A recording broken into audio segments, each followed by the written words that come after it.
This is the office window. Office window.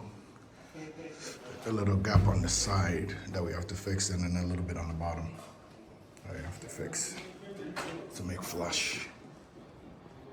I'm gonna take a closer look at the profile. There you go. 3-track. 1 track for the glass, another for glass, and 1 for mesh. So that's 1, 2, 3. 3 tracks. And as you can see, the profile is really, really thick. This layer over here is a thermal break, right? It separates this part of the frame from the other part of the frame to keep heat from coming in and to prevent cool from going out. So that's a thermal break for insulation. Yeah, the profile is really, really strong. Very, very heavy. I'm really, really happy about my choice. I'm really, really happy. This is the 110 series, by the way.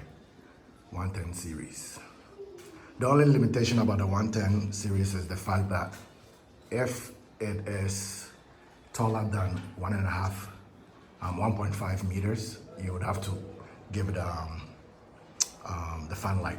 Otherwise, the windows will be wobbly. That's the only problem with that.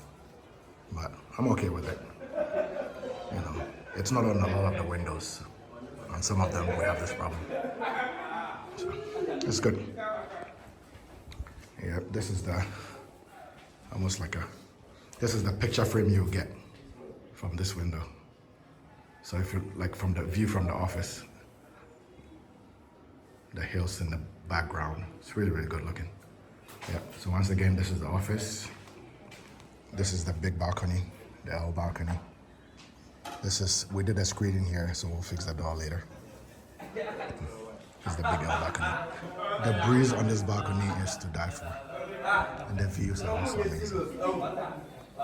Those are the window guys you hear in the background. They are downstairs in the garage working on some other frames. But yeah, for the most part, yeah, this is just a closer look at one of the profiles.